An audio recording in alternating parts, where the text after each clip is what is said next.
tell me at the core of it, what is this beast called a cooperative? I think it's mostly people coming together for a larger objective. Some people say cooperatives as a concept is a social critic itself. You can't look at it just as an organization. It's a movement, it's a social critic in its own ways. Most of the society cooperatives in earlier times have taken its form from some crisis. Like especially it's a reaction of the vulnerable and the oppressed community to compete with the powerful. So a labor collective, they can be landless laborers that doesn't have any asset, but they can be a owner of the company, can be even in the board of that company. Many of the state government has their share in cooperatives. The reason being they are political entities also. All of a sudden you are getting a big chunk of farmers or like people registered under one body. If you can make that cooperative a better cooperative, you are getting a political vote base. Right. So that becomes interesting for governments to invest in very much in cooperatives, and then government has like built the control of cooperatives. Varghese Kurian has this famous quote: "When cooperatives fail, the solution is not to bring in government into it. Solution is bring in more cooperation into it. The lack of cooperation is actually resulting into the failed model."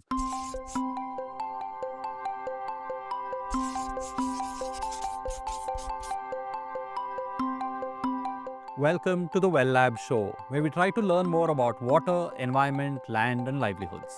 I'm Pavan Srinath. Every 2 weeks, we'll sit with some of our colleagues at Well Labs or talk to some of our wonderful partners and learn more about the science, the systems, and the stories around complex environmental and social issues. Let's get started. Hi, and welcome to the Well Labs YouTube channel. I'm Pavan Srinath. Today, we want to talk about one topic which may seem esoteric to many, but it's the topic of cooperatives, right? So now, when we talk about development in India, rural development especially, we have a large number of people involved in on-farm livelihoods, off-farm livelihoods of various kinds, and you can't have livelihoods operating in isolation, right? Not every single person should be an entrepreneur with the size of one where they're working for themselves. So you need to bring people together in various ways. And one of the ways you can bring people together is cooperatives. And so to talk about that, I have with me today Syamkrishnan Aryan. Syam is my colleague here at Well Labs, and he's the Senior Program Manager in the Rural Futures Program. Syam, welcome to the channel.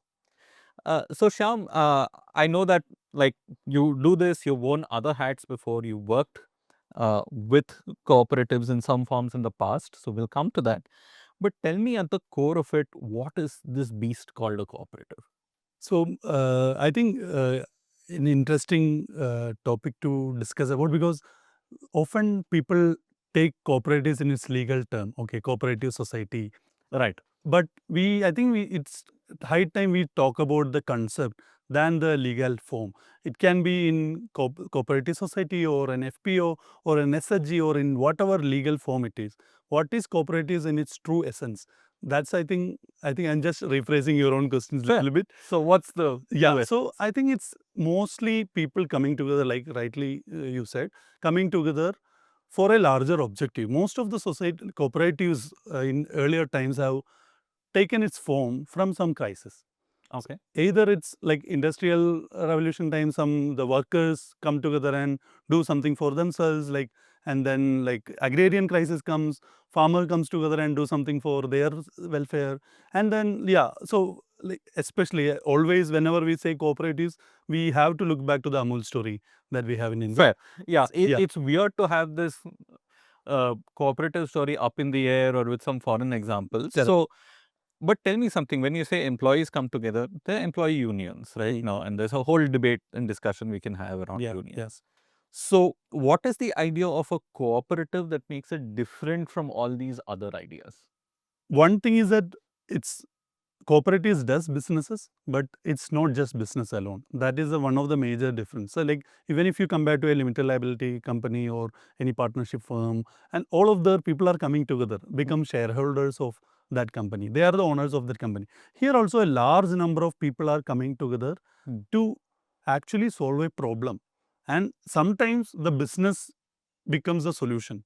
So then they do the business. if something else becomes a solution. Ideally, even if you look at any successful cooperative, they won't stop at doing business alone. It's member centrality. Basically, whoever is a member of that society, what welfare means to that member is very much important to them actually. Okay. It's not just business alone is one difference actually. Okay. There are many other statutory Then differences. start us off with the idea of Amul. Yeah. So, and Amul also, I think there are multiple ideas there, right? Because there's Amul as a federation, but there are cooperative societies at the heart of it. So, start us off with how a cooperative society under Amul sort of comes together. Yeah, so again, the history is like there are farmers in Kheda near to Anand in Gujarat, and they were facing difficulties with from a private milk vendor called Paulson. Paulson is a New Zealand company who supply milk to Mumbai, and they procure milk from Anand, like nearby villages. And these people were not given any like fair price for their milk, and like they were actually struggling. They were not even like able to live their lives because Paulson is not at all a responsible like milk supplier who is taking the milk from them and paying the fair prices, etc. So they decided one day we all will come together. Tribhuvan Das Patel was the leader of those farmers. So one important factor in a cooperative is community leadership. Somebody should be there to mobilize people and say like we are all going to protest, and then like it's not necessarily protest. It can be any form of come together. Right. They pour the milk on the road like any other, but they didn't stop there. So if you would have just ended up in strike and then getting some thing for in return of that strike, that wouldn't have been resulted in a cooperative. What they did, they got good mentorship from Sardar Vallabhbhai Patel, and right point of time somehow Varghese Kuriam like was placed there as a institution builder, and then he pulled in H.M. Dalaiya, who is a technocrat who actually know everything about the dairy like technology and everything. So it's a combination of a community leadership, an institution builder, and a technocrat that made okay, now we can not just milk and selling it, let's make a milk powder company and let's start value addition so that you don't have to depend anymore on any kind of Paulsons or any kind of private companies. We are the owners, we ourselves can make milk, we ourselves can make milk powder and then sell it to Mumbai. So that is the idea. So it started then you're saying like the first part of the agitation, being upset with this aggregator, this company which is coming, essentially buying milk from individual, farmers or individuals who had some cows with them, right? Who cows or buffaloes, whatever, and they were producing milk. So one way you can think about it, okay, we'll form a milk producers association and then we'll band together and we'll lobby for our rights. But you're saying the idea of cooperative does not stop there. But you're coming together and say, hey, let's run this milk business ourselves as a group of people. Yeah. So if there were, like you said, a group of these milk producers who had this larger company who had a lot more power compared to them and who was just directly procuring milk from them. We had a bunch of people who owned cattle, who owned buffaloes, and that system was fairly extractive with not enough of the value going back to these farmers. They could have just formed saying, I'm the local district milk producers association and say we'll get together, we'll lobby and say, okay, we'll only pay this much or we will demand so many rights and so on. But you're saying that the idea of a cooperative society is not that, but it's something much bigger, where you come together and say, we as milk producers will form a business together such that we will do whatever is necessary and we will reach the market however we wish to. Yeah, but I think some more additional points, what differentiates a cooperative from other companies is, in cooperative, there is no profit. It's basically a return for your patronage. The word is patronage because it's based on, like if it is a milk cooperative, how much milk you provide, accordingly you will get it returned. So your contribution matters. So for a labor cooperative society, how much labor you put in, accordingly you will get back. It's not how much money you put in. So in any other company form, you become a shareholder, you need to put money. So how much ever you put money, so it's kind of an antidote to the capitalist society we are in little bit, not necessarily, but like I mean, they even model. Yeah, so even those who doesn't have anything, still can contribute something and be owner of a company. So a labor collective, that's the important thing. They can be landless laborers that doesn't have any asset, but they can be a owner of the company, can be even in the board of that company if they get elected. Okay. So that's the power of a cooperative gives to the, like, especially it's a reaction of the vulnerable and the oppressed community to compete with the powerful. We can even redefine cooperative in that form. Some people say cooperative as a concept is a social critic itself. You can't look at it just as an organization. It's a movement, it's a social critic in its own ways. Absolutely. So what you're saying is it's not like 100 milk producers get together and say, I am a part of this cooperative. So therefore, if there are 10,000 shares of this, I will get 100th of that. All of us will get 100 shares. Yeah. That is still a corporation, right? Yeah. And then all of you milk producers become shareholders. Yeah. You're saying the cooperative idea is different, that your stake in that cooperative is how much milk you can provide, or Yeah. how much maybe some other services Yeah. or something else that you can provide. Yeah. Right. Yeah. So you're Yeah. saying it's more linked to output in a way. Yeah. Okay. And so what happened with Amul? I don't think we've finished the story yet. Yeah. So farmers came together. Yeah. And then how did Amul start organizing people? Yeah, so the Amul model, another characteristics of Amul model is the three-tier structure. So even though they started with one small cooperative, this model replicated on its own, because seeing other people also, that this issue is not just with respect to Vikeda. It's a common problem in Gujarat across. So other people started mobilizing, they started emulating the same thing. We can also form a cooperative. And then, like, So what are the three levels here? so they formed a three-tier structure. One is village level cooperative societies, and then on top of it, district milk unions, and then on top of that, federations, federation of these unions. So basically, all the cooperatives, all the village level cooperatives will be member of the union.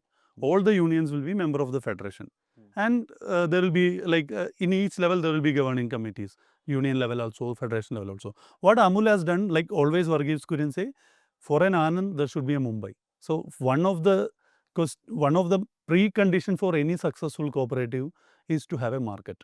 Right. Like, first you have a market, and then also you place yourself in a such a way that your value addition makes sense. If you are just in Mumbai, farmers are also in Mumbai, and like consumer also in Mumbai, there's no point in having chilling units and then entire supply chain, and so we keep the distance also and have the chilling units and that, like, complete value addition system. He redefined this movement in the form of a, like, business entity, so that, like, all the farmers can also improve their income, like their return for their milk, by introducing this value addition technology. So not by himself, but including this HM Dalai and all came in and set up. We were the first one in India, and also Amul is the first one who found, okay, people can use ghee or butter from buffalo also. Not necessarily it needs to be from cow. So we found that technology. So all the technology part is also equally important in the Amul story. It's not just the institution of three-tier structure, but also technology. And then marketing. So how they did the branding, the Amul girl idea. I think Varghese Kuryans, I too had a dream. This entire story is clearly depicting. I think all of whoever is interested can read that, I think, to get more about Amul story. But I think major characteristics is this institution building, this incorporation of technology wherever it is relevant and required, and good policy support. There was a give and take relationship between Amul and government of India, I would say, because like, whenever Indians economic systems are like, dairy was giving a huge, the growth of dairy was giving huge support to the overall agriculture scenario in the country also, and government was in return supporting with import duties, introduction of such restrictions, so that, like, the cooperatives can grow more rather than some external foreign companies can grow here. So that all those helped, I think, in Amul, and especially the professional management that he has brought in. And he has started a host of institutions, not just Amul, NDDB, like, to support, like, to make it an operational flood, a National Dairy Development. National Dairy Development Board, which is to replicate this model across all the states. And, like, we still have those structure in across all the states. And then IRMA, which is, like, to create just create management graduates for this program. So he approached IIM Ahmedabad, but people were hesitant to work in rural areas after doing management. So he designed, like with the help of other academicians, designed its own curriculum, how people can become managers for like cooperatives. And then also other extension services. So a cooperative cannot just limit it to by buying milk and selling it to a vendor or like selling some other, but host of services. So not just Varghese Kurian alone, I think in the Amul model, in many cooperatives model, like all of them actually set up not just this business entity. So when you get profits back, what do? If it is a company, they will just share it as dividends. But cooperatives see what value I can create with that money. If you get some surplus, maybe they will give it in the form of price to the farmer itself.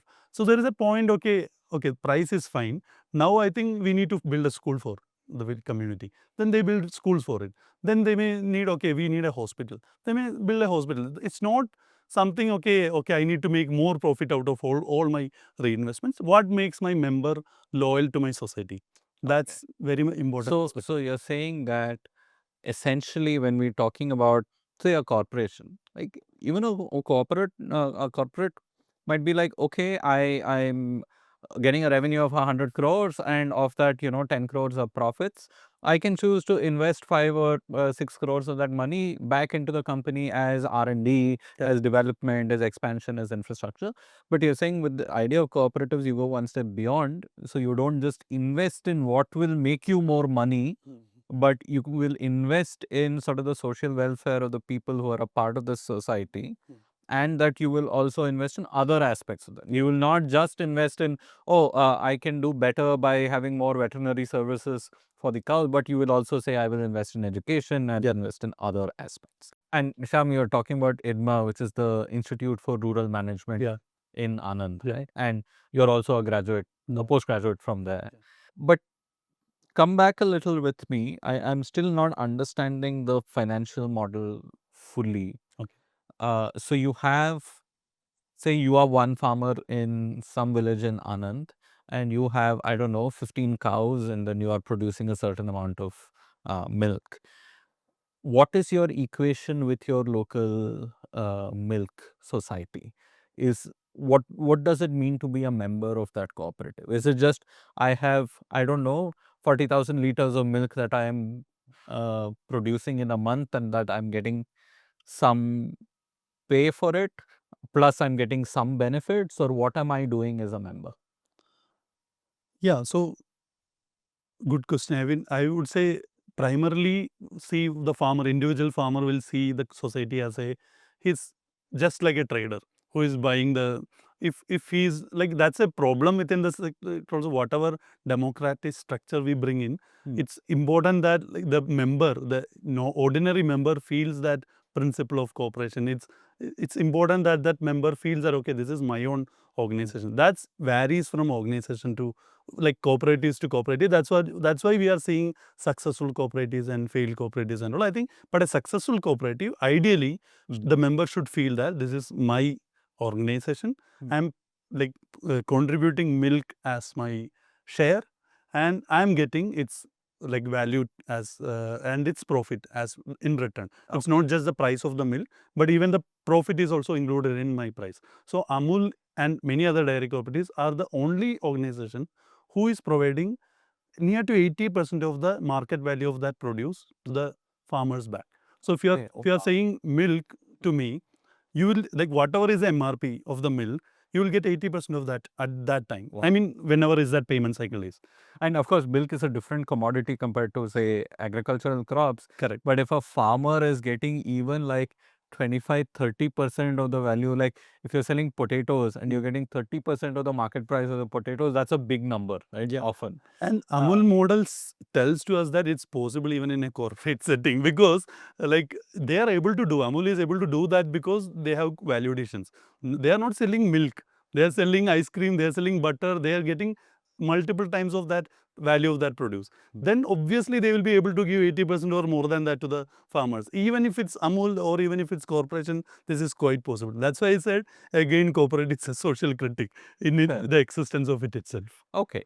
But now, who in the cooperative society decides, okay, I am going to invest in a chilling unit. I'm going to pasteurize my milk in this manner. So because it's not like 100 farmers are getting together can do all of those things, Yeah. right? So how does that work out in the structure? So the village level cooperatives, they mostly collect the milk. Some of them will have their chilling unit. In Gujarat and all, it's there. I think chilling unit is it's not complicated setting. It's just the milk is getting collected. It's weighed using a weighing scale, and then I'm saying the current situation. Maybe when it's began, it may not be so transparent. Now it's a lot of technical solutions are there. Farmers can see, okay, how much milk I'm contributing, and then quality will be tested, like fat, SNF will be tested. Based on that quality, a rate will be fixed. And then, okay, this is the amount I have to get. That they will know. And end of the payment cycle, they will get it. And this milk will go to a cooler where it will be chilled below 4 degrees Celsius and all. And then, like, cooperatives part done, like ends there. Then the union comes into play. Union sends their truck every day, morning and evening, to these cooperatives. Okay. They collect the milk from these chillers and take it to their tankers and take to a plant. So in union level, there will be a full-fledged plan which requires all these technical expertise and all the. It's just like running a factory. So that multiple cooperatives comes together and become a union. So you have enough strength to like recruit so many technical expertise to run a plant. That's how you run a plant in an aggregated central location, mostly in districts. And then federation's role is only marketing. So at the end of union, you already have an end product, which is milk or ice cream or peda or whatever it is. Federation, GCMMF at state level or even KMF or state level is only doing marketing, branding, marketing, so that these cooperatives doesn't have to individually market and sell. And then even they made it one logo across India also, I think. So almost it was similar during Operation Flood times. And so you, all of us know the Amul brand, and similarly in Karnataka you might have the Nandini brand. I think Tamil Nadu has Avin, yeah, Kerala, Milma. Kerala has Milma. Yeah. And so these have been sort of state government led initiatives in creating sort of these cooperatives. Yeah, when this like very organic cooperative concept became a national program, Operation Flood, and then it got executed well. Everyone got training from these experts from Amul and then NDDB and all. Everyone got that principle, everything. But what happened over the period of time is one is like mostly the bureaucracy was involved. Like there is a lot of government interference in all of this, except I think GCMMF. Many other state has like state government's direct involvement, mainly because state government has multiple times given like funds in the form of investment to the cooperatives. So their share also, if you look at the cooperatives now, it's not just members organization now. Many of the state government has their share in cooperatives. The reason being they are political entities also. All of a sudden you are getting a big chunk of farmers or like people registered under one body. If you can make that cooperative a better cooperative, you are getting a political vote base. Right. So that becomes interesting for governments to invest in very much in cooperatives, and then government has like built the control of cooperatives. Now then slowly when government puts money, there is rules also comes in. Anything you do, you have to get approval of cooperatives department, registrar of cooperatives. So that process over the process has become like the cooperative society as an entity has become a difficult legal entity. Even though by design and by principle all looks good, it's very novel concept, everything, but in its implementation somehow, because see, the cooperative is not government, not market. Cooperatives say when people come together, their statement is when market fails, when state fails, we'll come together and form our own organization. So only when these two fails, we come in. Then when some things like that comes up, the government itself intervene or market itself intervene. I will tell you another example of how market intervenes in. For example, some people come together and make an FPO. Then a market player, farmer producer company or any cooperative society, any form of collective, farmer collective. All of a sudden, which is already happening everywhere, a private company comes in, say I have fertilizer and pesticide this much. If you sell this fertilizer and pesticide to farmer, I will give you 7 rupee margin. Like let's say 3 rupee margin, whatever margin they will say. So they will say, okay, it's good for my my company's growth. If they think from a business point of view, my company's growth, it's good. So I'll do that. But what happening is when market intervenes like this, it becomes a extended retail chain for the market player Right. rather than a cooperative or So a it's like FPO. you're selling in bulk to 10,000 farmers or 5,000 farmers rather than you Just having to do door the to door. effort of, They are just cutting their cost. So now, like market is seeing all of them are support of FPOs or cooperatives, but all of them are supporting in different ways. Like government may be supporting from a political gain point of view. Market is looking from a cost cutting point of view. They don't have to reach door to farmers. They can just sell to the cooperatives. Then they will take care of it. Right. So then there are pressures on cooperatives to sort of betray the trust of the members. Yes. Are you now selling those fertilizers at that margin so that farmers, your members can benefit or because you benefit? Right? So that you're saying becomes the challenge. Liking the episode so far? Hit the subscribe button on YouTube and check out more episodes of the Well Lab show. And hey, share this episode with a friend, a colleague, a student, or a fellow environmental enthusiast who might find this episode useful. We hope to reach more great people like you. So this is Amul, and it's had its own history. Now parts of the milk federations, as you said, are sort of nationalized or governmentized.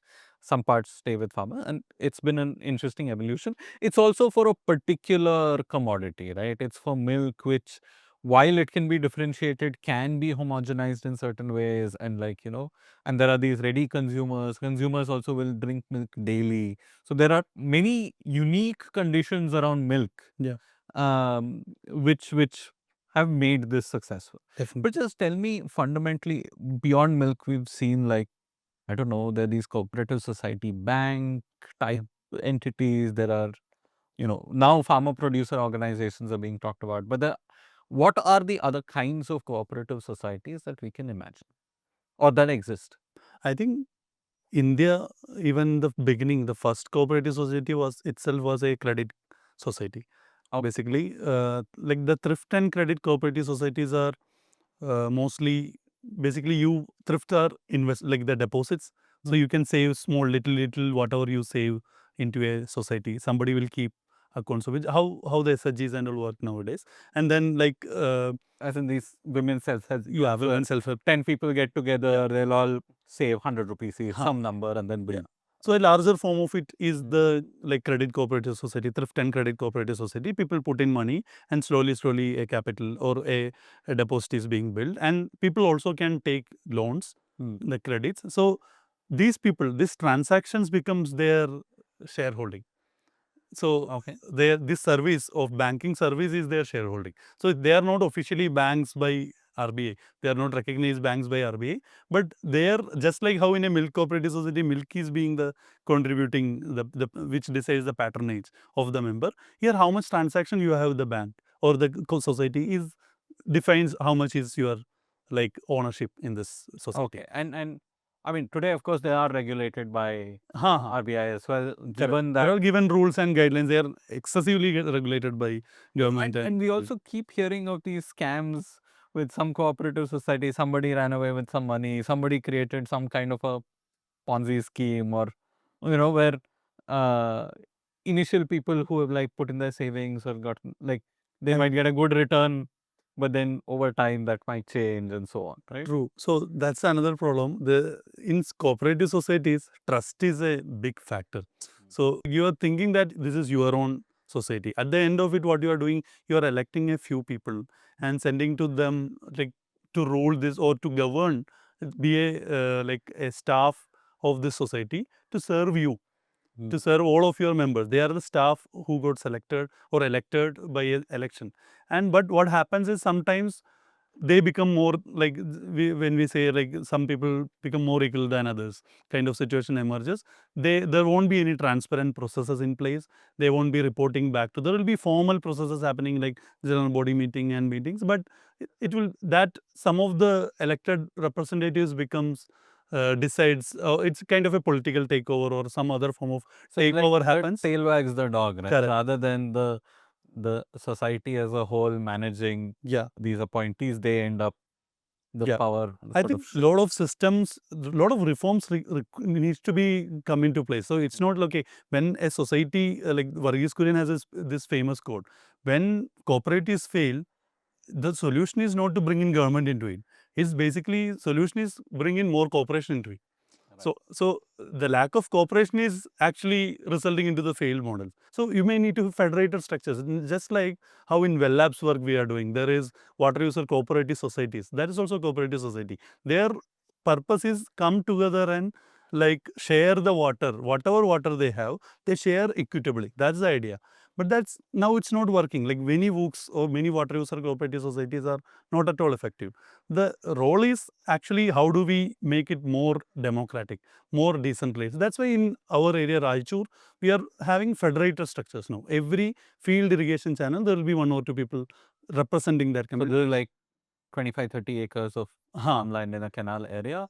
There will be 2 people representing that, and then they all come together to become the governing body. And then from that, we'll elect somebody. So they are answerable to this larger governing body every time. Every month, they should be telling what is happening with the books. And so such kind of reforms and control measures needs to be brought in by the people itself. Like it's if it is externally forced again, that becomes another problem, I feel. And you're saying even these sort of thrift and credit societies, Yeah. you say that they exist in the space where you have formal banking and big banking, and they have their limitations, right? Yeah.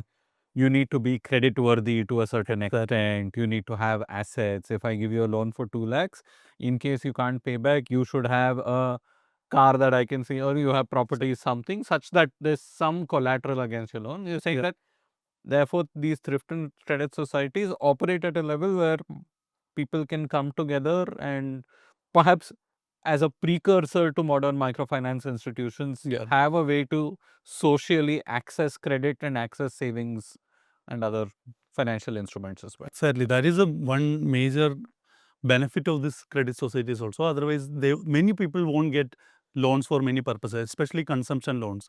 They won't get from any bank. So these cooperative societies are ready to give, like given some, like they also ask the formal process they are also following, because now like default they can't also handle. But so they make sure that there is land, all those things.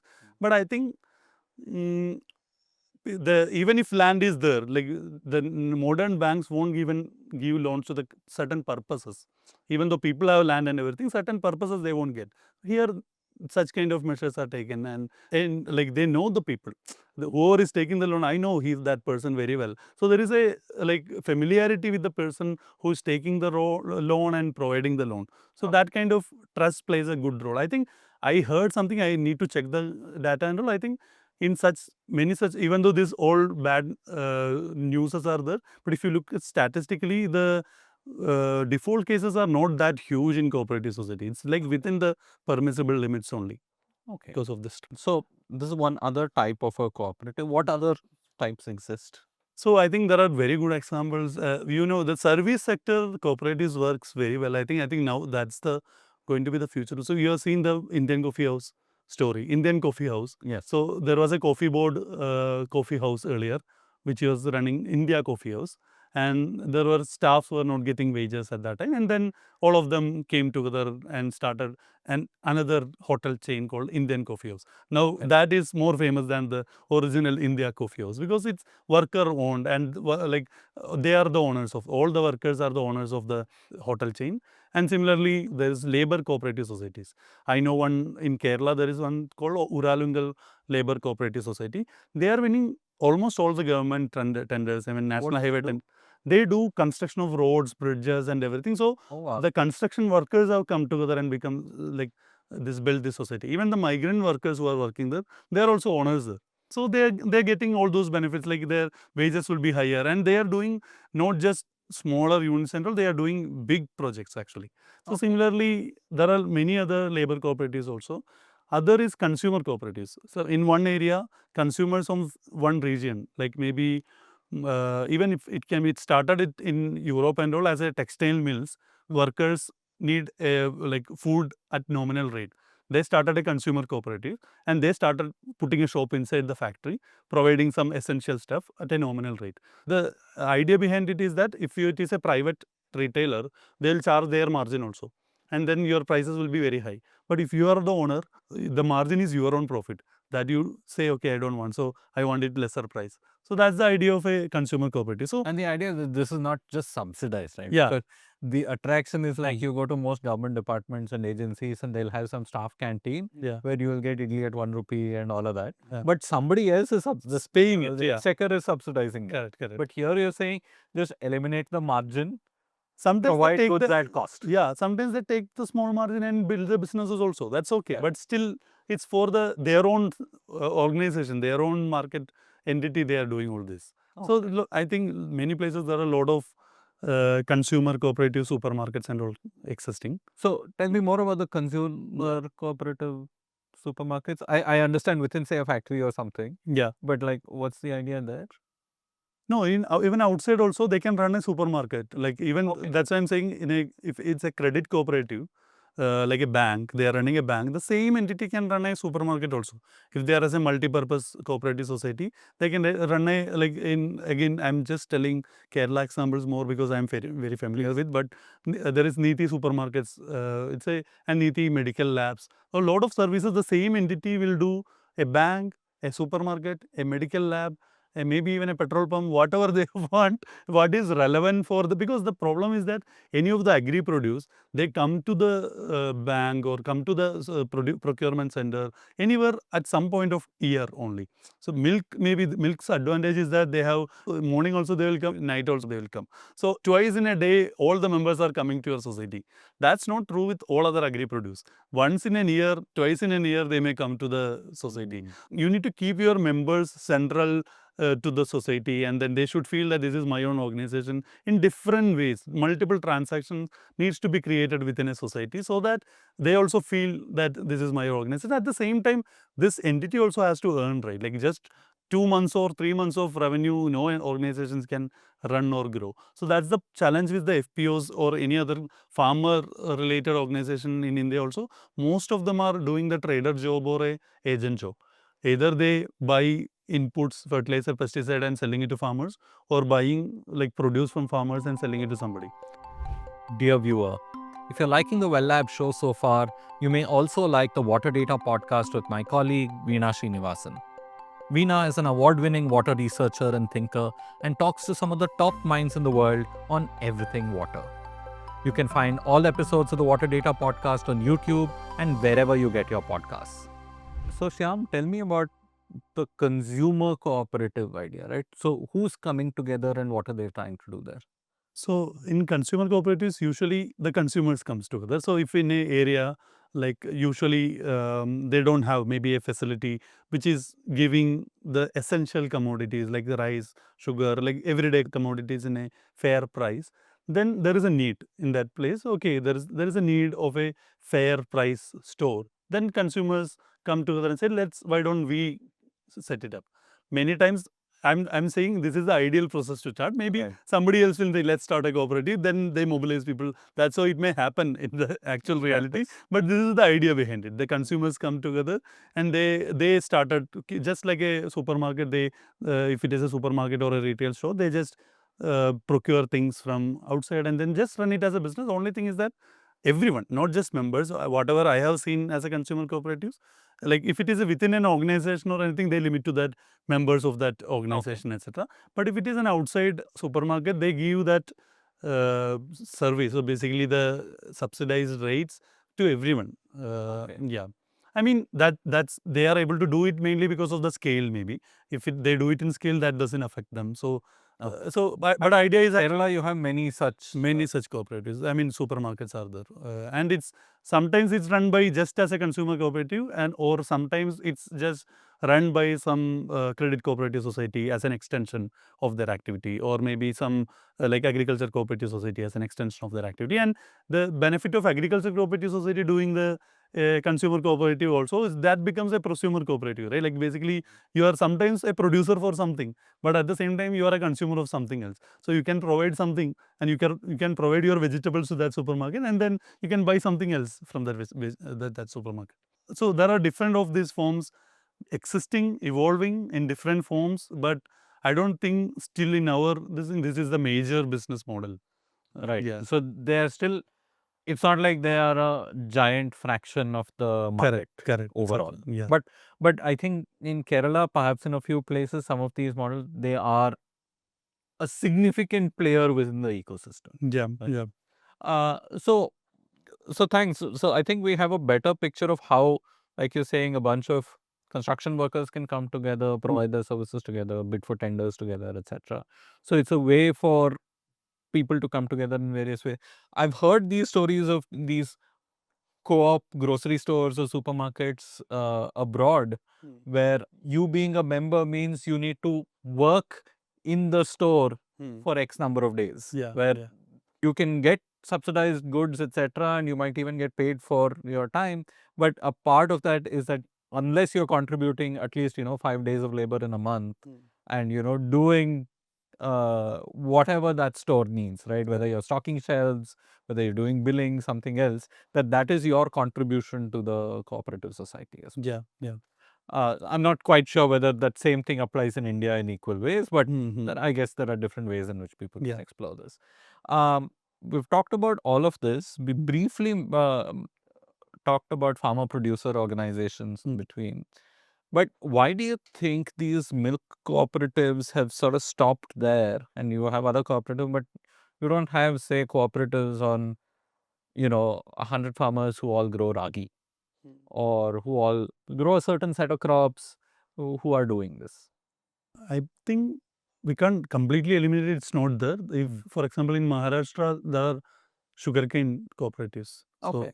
and I think the thumb rule is there. Like if there is a aggregated market somewhere, and then there is a nearby, there are like related commodities being produced, there is definitely a potential for cooperatives anywhere. Like I know that milk has certain advantages that you can mix it together. There is no grading or sorting. Like you can actually process everything together to make a single produce. All those advantages are there. Even if that is the case, even for other produce also, there are like lot more processes involved. Like unlike milk, a lot of processes involved, like grading, and each process, each value addition that you add from the harvester produce to the reach to consumer is actually an opportunity for farmer to increase their revenue. So if cooperatives can set up and do even minute stuff, that activities, even just grading, or even just moisture testing and selling, or even just aggregation, and just like make at least some portion of it and do value addition. Maybe like if it is chili, make chili powder out of it, or maybe if it is groundnut, make some groundnut oil out of it. That itself gives like good raise in their incomes actually. So there is definitely an opportunity, but the problem is that it's complex. It's not that easy like milk, that you have a like standard set of machineries or standard set of process needs to be in place. Then it will follow. It will change from place to place. It needs to the procurement systems, and then supply chain, and then how cooperatives should work, what time they should open and close, what other businesses they should do. All those things are dependent upon what produce farmer is actually doing, like what kind of services apart from market farmers needs, like inputs or like seeds or whatever other ecosystem services. So like you cannot just have aggregation and like survey. You need to like do all other things, because like I said, if it is the job of a cooperative of an FPO is just aggregating the produce at the harvest time and selling it to somebody, it's just 2 months of job. You won't be able to survive and keep staff and grow, and like that you can't do. It's just a replacement of a trader. One of the main advantage for a dairy cooperative is that a farmer get milk in 2 times a day. They come to pour the milk 2 times a day. Just like more than they go to a temple or any other institution in the village, they go to a cooperative society. So that's a big advantage of to bring the centrality of the member, and then like make sure that they like the member is also responsible for the activities of that institution. All of that makes sense. But for an agriculture commodities, like it happens once in a year or twice in a year maximum, then they are only coming to that society only at that point of time to give the produce. Then that's not enough. So many of the, that's what I said, many of the current like existing farmer collectives are either doing the procurement part of it or aggregation part of it and selling it to the market, or just buying the inputs and selling it to the farmers. So which is very seasonal. There is no daily, not even monthly activities happening with respect to the members and the society. So that's very crucial. So idea is actually to bring in lot more processes and lot more activities that can even run throughout the year. So if there is a validation facility, let's say if there is a rice mill or a oil mill started by the society, that's not a one time exercise. Like they may just come as a, like, providing the groundnut or some other oil seeds to the cooperative society one point of time. But this, whatever they produced, like, given to the society is there. They can store it, they can value add it, they can actually make make oil out of it. Then it becomes an oil shop. Then they have to come almost all the time. Just like this, if they address all their crop that's being grown in that area, they can actually make small products out of it and start earning more. At the same time, there can be a member centrality also. You're saying, so therefore, I mean, it sounds obvious in hindsight that if you want a cooperative society, you want very frequent touch points of cooperation such that you breathe the cooperation. Correct. Otherwise, you're just all farming yourselves. You're coming to harvest and post-harvest selling. Yeah. Infrequently. Exactly. It works both ways. It works both ways, means it works economically also, that makes more and more revenue for you. Second, it works socially also, that there is a, like, responsibility of the members, okay, how they are running. Okay, otherwise what happens, this takeover happens mostly in other kind of societies, like where there is very minimal activity happening. Then 2 or 3 people can take over everything and nobody will notice what is happening, what is the financial status. Nothing will be noticed. But so you're saying that all those interactions build in the transparency and the trust that are necessary for it to work. So I want to sort of conclude our discussion with sort of 2 broad questions, right? So one, I think we've encountered, or I mean, you've addressed individual challenges or failings of cooperative societies in passing. But if you were to look at it together, what are certain common challenges that cooperatives need to overcome, or where can they fail most often? I think that organic nature of the cooperatives are lost in many ways, because it's sometimes externally forced. Like, what happens if government declares that we need to have 10,000 FPOs? Then somebody needs to do that. Like, it's very much externally forced, target driven, and even though that's quite okay to, like, some good development agenda can be pushed, no problem. But that process needs to be followed. Even if that is the case, you need to still mobilize people and try to understand what are their needs, and, like, try to bring solutions or bring the whether it's FPO or society, whatever they do should be very much in addressing the needs of the community rather than addressing the needs of a company. Like, some company wants to procure like groundnut, then let's start a groundnut for FPO. That shouldn't be the process. It should be the other way around. The farmers are growing these things. They need to earn more revenue out of it. Then let's see what all validations we need to do.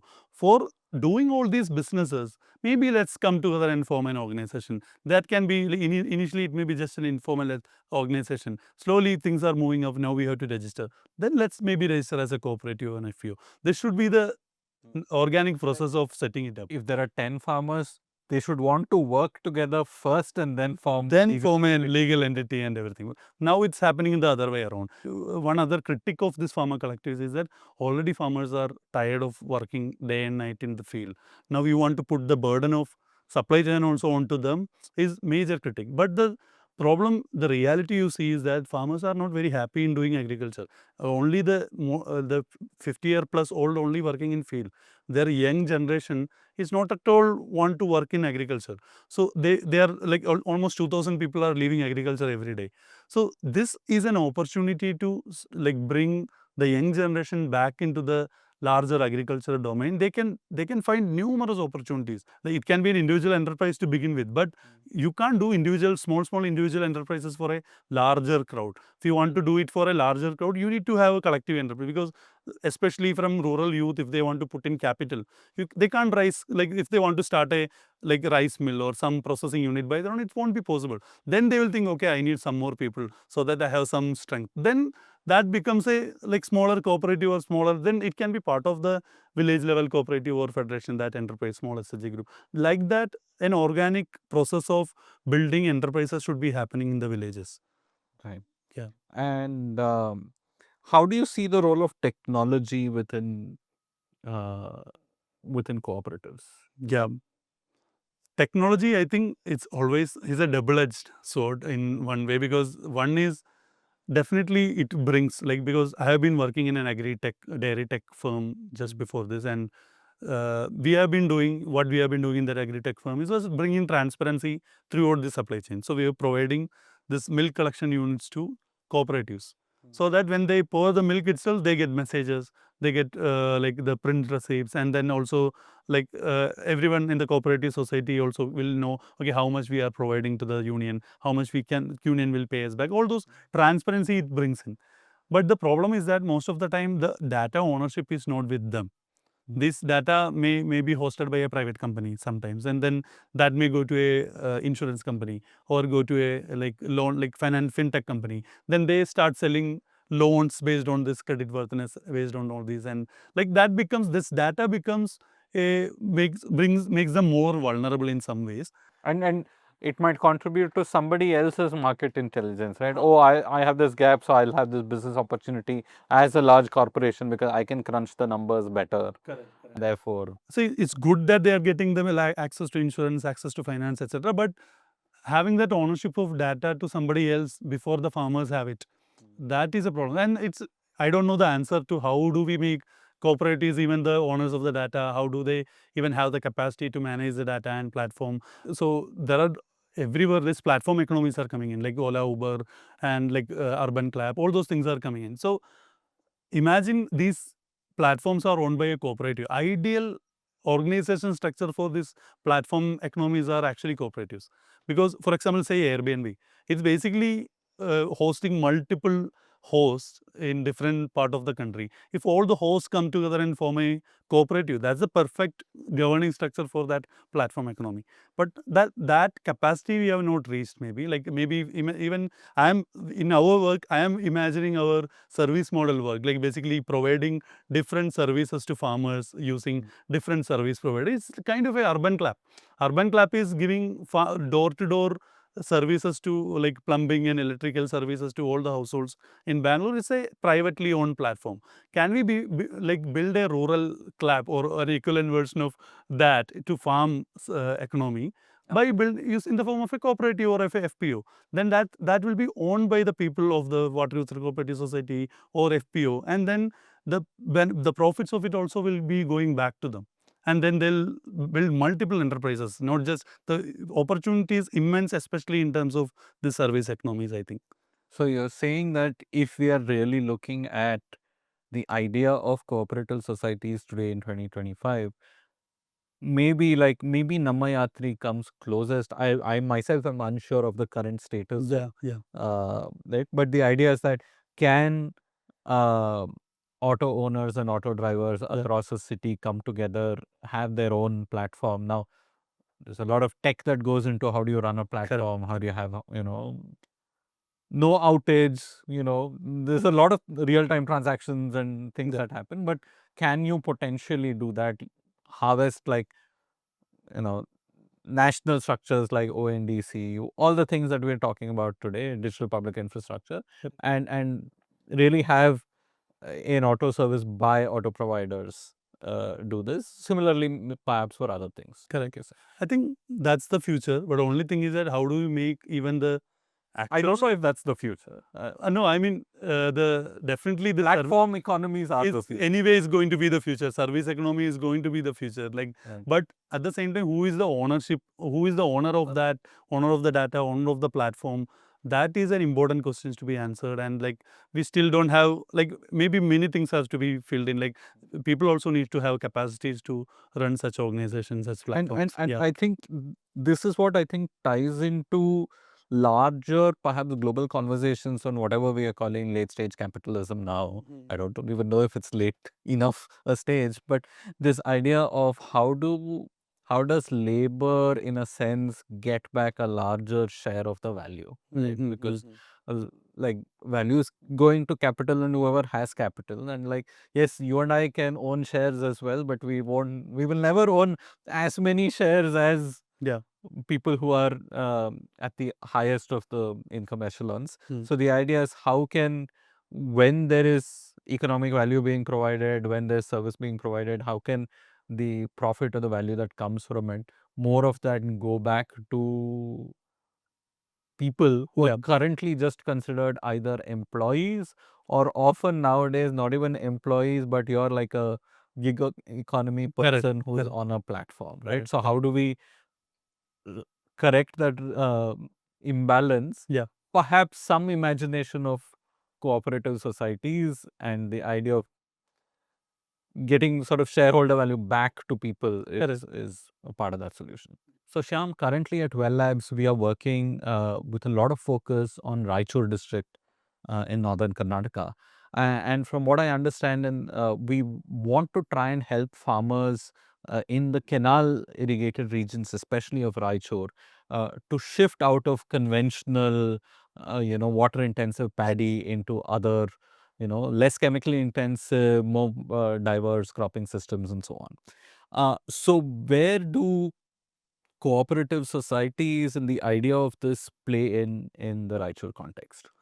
Yeah, see, in Raichur context, the advantage or maybe like the background we have is actually there is already a canal infrastructure there in many parts of Raichur, and there is water user cooperative societies as an entity legally should be formed, and it's formed in across the canal command regions, but largely non-existent. But what's their purpose? The purpose is actually to basically share the water. Like the purpose of irrigation infrastructure itself was to provide irrigation, protective irrigation to farmers to safeguard their crops. To make sure the purpose of water user cooperative society is actually to distribute the available water across all the farmers in their society so that everyone gets their share of water so that the crops doesn't fail. That's the purpose. That's the only. And a part of that is that when we think of our canals, which is basically you have a canal, you'll have a distributory, you'll have these branches and forks, and that government in at least in Karnataka maintains that canal infrastructure only up to a point, right? Beyond that, Correct. the final irrigation to the individual farm fields, those channels, those drains. Exactly. So the one of the additional, like apart from water sharing, infrastructure maintenance beyond that lateral point, like till their farm level irrigation has to be like WOOCs has to be responsible for that. So they have a legal mandate under under the law in government, at least in Karnataka, that's the model. Correct. And for that, they need to collect cess, water cess from all the farmers, and that's their fund. And then using that, they need to maintain the canals, like the field irrigation channels, etc. But again, I am connecting to our earlier discussions. What happens here is that their only job is that. And first of all, currently the infrastructure is very poor. Even the other side of like before it reaches there itself, there is not much control and regulation of water. So water just flows like a river in many canals. So there is no particular role of controlling it and regulating it by water resource society. That itself like takes away one of their role. Then if farmer is not getting a controlled and regulated water, and then some of the farmers are not getting water at all in the tail end, then nobody would be ready to pay the cess. So there is no economics involved at all. So there is nothing keeps the members connected to the society here. So that's why our approach here is actually building layers to this thing. Like water user cooperative society shouldn't be just doing only this. They should do this. For that, we need to bring in the last mile irrigation infrastructure so that there is a control for it, and there is cess collection. All those things should happen. So all of these elected members are voluntary people who are serving rest of the people. So you're also federating it, right? Correct. You can't have 15,000 hectares, you have some 1,000 odd farmers and like, some committee of like 6 people sitting in a cooperative. Yeah, so one is that it needs to be. Yeah, so federated structure allows that everybody has some voice and that's being heard in the society meetings, etc. And on top of that, these WOOCs can take up many of these businesses also. Not just WOOCs can federate into a form of an FPO. The same multiple 3 WOOCs, 3, 4, 5 WOOCs can come together and become a marketing channel for their produce.